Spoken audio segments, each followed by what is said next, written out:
Hello दोस्तों, नमस्कार। बहुत स्वागत है आपका न्यूज़ आरजे 23 के एक और ब्रेकिंग न्यूज़ वीडियो में। दोस्तों, हम आपके लिए लेकर आ गए देश भर के टॉप 10 ब्रेकिंग न्यूज़। यदि आप रोजाना इसी समय पर अपने देश की प्रदेश की खबरें देखना पसंद करते हैं तो अभी से चैनल को सब्सक्राइब कीजिए और साथ में इस वीडियो को लाइक जरूर कीजिएगा। वहीं पर सबसे पहले बड़ी खबर की बात करते हैं तो हम आपको बता देते हैं, खबर आ रही है कर्नाटक से।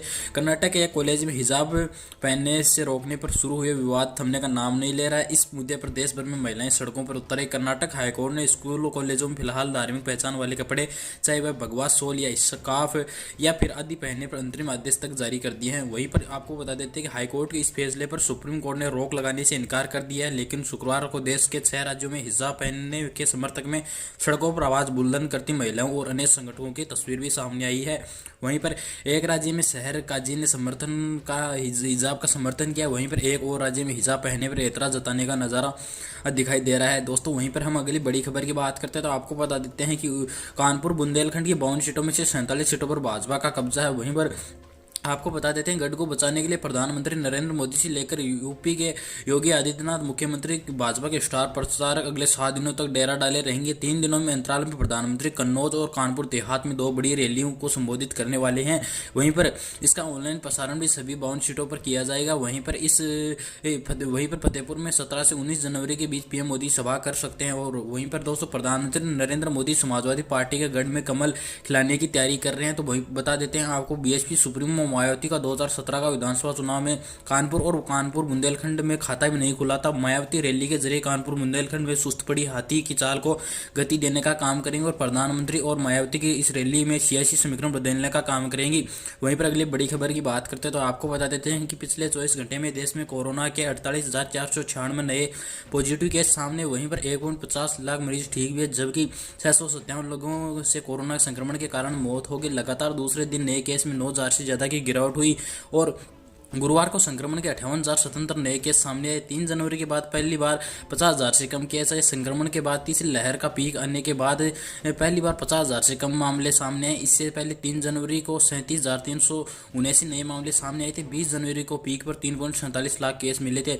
इसके बाद में मामलों में लगातार गिरावट हुई है। वहीं पर दोस्तों, अगली बड़ी खबर की बात करते हैं तो हम आपको बता देते हैं कि दोस्तों, कर्नाटक के बाद अब राजस्थान में भी हिजाब पर विवाद शुरू हो गया। बात करते हैं राजस्थान के जयपुर के चाकसू में शुक्रवार को कुछ महिलाएं कस्तूरी देवी स्कूल में हिजाब और बुर्का पहनकर पहुंची। छात्राओं को देख प्रबंधन ने कॉलेज यूनिफॉर्म पहनकर आने की बात कही। इस पर छात्राओं नाराज हो गए और विरोध शुरू कर दिया।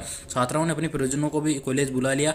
शुक्रवार सुबह चाकसू में कुछ छात्राएं बुर्का पहनकर कॉलेज पहुंची। कस्तूरबा कॉलेज प्रबंधक ने छात्रों को मुख्य भवन में प्रेस देने से मना कर दिया और स्कूल यूनिफॉर्म में आने के लिए कहा। नाराज छात्रों ने हिजाब पहनकर ही कॉलेज में एंट्री देने की मांग की को लेकर विरोध शुरू कर दिया। विरोध बढ़ता देख कॉलेज प्रशासन ने मुख्य भवन का गेट बंद कर दिया। मौके पर पहुंचे छात्रों के परिजन और ग्रामीणों ने हिजाब ही छात्रों को प्रवेश देने की मांग की, लेकिन कॉलेज प्रबंधन नहीं माना। और दोस्तों, अगली बड़ी खबर की बात करते तो आपको बता देते कि सोशल मीडिया की माइक्रो ब्लॉगिंग वेबसाइट ट्विटर शुक्रवार रात को भारत समेत कई देशों में ठप हो गई, जिसके चलते हजारों लोग परेशान हुए और करीब 15 से 20 लोगों ने इसको लेकर शिकायत दर्ज की। रॉयटर्स की खबर के मुताबिक ट्विटर सोशल मीडिया साइटों पर तकनीक खामियों पर निगरानी रखने वाली डाउन डायरेक्टर डॉट पर काम करता है। उसे ऐसी तमाम जानकारी मिले जिन्होंने ट्विटर यूजर्स साइट का इस्तेमाल नहीं कर पा रहे। हालांकि ट्विटर सपोर्ट ने कहा कि करीब रात के 11:44 पर ट्वीट कर यह जानकारी दी कि हमने इस टेक्निकल बग को फिक्स कर दिया, जिसकी वजह से ट्वीट पोस्ट करने में या लोड करने में दिक्कत आ रही थी। और दोस्तों, अगली बड़ी खबर की बात करते हैं तो टीम इंडिया के उपकप्तान केएल राहुल और अक्षर पटेल वेस्टइंडीज के खिलाफ T20 सीरीज से बाहर हो गए हैं। आपको बता देते हैं कि उनकी जगह दीपक हुड्डा और ऋतुराज गायकवाड़ को टीम में मौका मिला है। राहुल को वनडे सीरीज के आखिरी मुकाबले में भी भारतीय टीम में जगह नहीं मिली थी। रोहित शर्मा ने टॉस के बाद बताया था कि उन्हें हल्की चोटें आई हैं।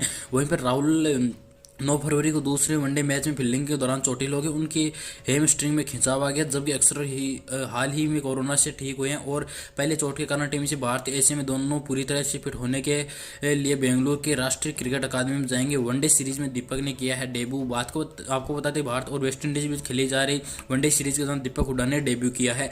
और दोस्तों, अगली बड़ी खबर की बात करते हैं तो उत्तराखंड विधानसभा चुनाव के लिए शनिवार को प्रचार चुनाव थम गया। सभी दल सोमवार को होने वाले मतदान से पहले मतदाताओं को लुभाने के लिए कोई और कसर नहीं छोड़ रहे। मुख्य मुकाबला भाजपा और कांग्रेस के बीच है, लेकिन वहीं पर उत्तराखंड क्रांति दल यानी उक्रांद और आम आदमी पार्टी आप भी कई सीटों पर मुकाबले में। इतना ही नहीं, राज्य की 17 में से करीब 2 दर्जन सीटें ऐसी जहां पर निर्दलीय उम्मीदवार भी राजनीतिक दलों को कड़ी चुनौती दे रहे हैं। चुनाव पूर्व सर्वेक्षणों में बात करते हो राज्य में किसी एक दल को पूर्ण बहुमत नहीं मिलने की बात कही जा रही है। ऐसे में परिणाम के बाद निर्दलीयों की भूमिका अहम होने जा रही है और वे सरकार गठन में किंग मेकर साबित हो सकते हैं। यदि पूर्वानुमान के मुताबिक ही परिणाम मिले तो उत्तराखंड में हरियाणा जैसी स्थिति हो जाएगी। और दोस्तों अगली बड़ी खबर की बात करते हैं तो आपको बता देते हैं कि कासगंज में प्रधानमंत्री नरेंद्र मोदी ने अपने संबोधन में कहा कि काका हाथरस इन पंक्तियों का जिक्र किया। प्रधानमंत्री ने कहा, मन लेला और तन उजरा, भाषण लच्छेदार, ऊपर सत्याचार भीतर भ्रष्टाचार, झूठों के घर पंडित माचे तथा सत्य भगवान की जय बोलो बेईमान की। ऐसा शब्द कहा पीएम नरेंद्र मोदी ने। वहीं पर यूपी दंगों और दबंगों से बचाना ऐसा कहा। घोर परिवारवादी लोकतंत्र के लिए खतरा है। अम्बेडकर चाहते हैं कि वो अपने परिवार की एक पार्टी बना लेते, लेकिन उन्होंने देश के लोगों को परिवार माना और उनके लिए पूरा जीवन समर्पित कर दिया। यूपी के लोगों ने देखा है कि यूपी में 2017 से पहले क्या क्या हुआ था। परिवारवादी लोग प्रभावशाली लोगों को पसंद नहीं करते थे। पीएम मोदी ने यह भी कहा कि सीएम योगी के अयोध्या में श्री राम जन्मभूमि की ओर जाने वाली एक प्रमुख चौराहे का नाम भारत रत्न लता मंगेशकर के नाम करने का ऐलान का स्वागत किया है। वहीं पर दोस्तों हम अगली बड़ी खबर की बात करते हैं तो हम आपको बताते हैं कि पंजाब में लंबी विधानसभा सीट से चुनाव लड़ रहे पूर्व मुख्यमंत्री प्रकाश सिंह बादल सबसे उम्रदराज उम्मीदवार हैं। बादल 5 बार पंजाब के सीएम रह चुके। इस बार लंबी से वह 6वीं बार चुनाव लड़ रहे हैं। वहीं पर गुरदासपुर की बोआसी विधानसभा सीट से चुनाव लड़ रहे मुनीष कुमार सबसे छोटी उम्र के। उन्होंने शिरोमणि अकाली दल से टिकट दिया। पंजाब में 80 साल से ज़्यादा उम्र के उम्मीदवार 6 हैं, जबकि 25 साल तक के उम्मीदवार 9 मैदान में। 117 विधानसभा सीटों के लिए 1304 उम्मीदवार मैदान में। इस महीने में 2 ट्रांसजेंडर और 93 महिलाएं शामिल।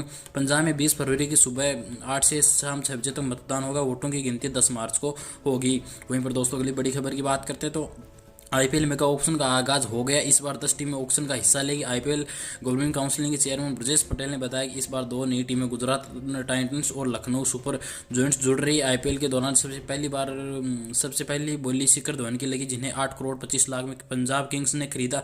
दिल्ली कैपिटल फ्रेंचाइजी का हिस्सा रही धवन की बेस प्राइस 2 करोड़ थी। आईपीएल मेगा ऑडियंस अपडेट्स की बात करते हैं तो अफ्रीकी पेसर कसिगो रबाडा को पंजाब किंग्स ने 9.25 करोड़ में खरीदा। इससे पहले दिल्ली कैपिटल्स उन्हें 4.20 करोड़ में मिलते थे। उनकी वैल्यू 120% बढ़ गई है। वहीं पर शिखर धवन को पंजाब किंग्स ने 8.25 करोड़ में खरीदा।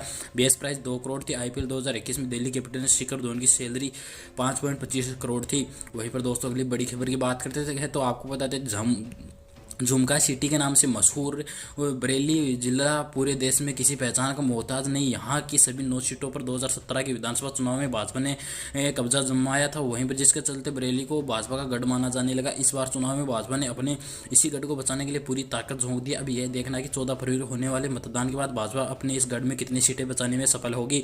आपको बता देते हैं कि बरेली जिला अति संवेदनशील जिला कहा जाता है। इसके कारण यह प्रदेश में हिंदू मुस्लिम को लेकर 2 बार दंगा हो चुका है, जिसके चलते बरेली जिले में 1 महीने से अधिक समय कर्फ्यू का दंश भी झेलना पड़ा था। इसी के चलते बरेली सीधा चुनाव हिंदू मुस्लिम का कहा जाता है। 2017 में भाजपा ने इसी मुद्दे पर बरेली में चुनाव लड़ा और सभी 9 विधानसभा सीटों पर अपना परचम लहराया था।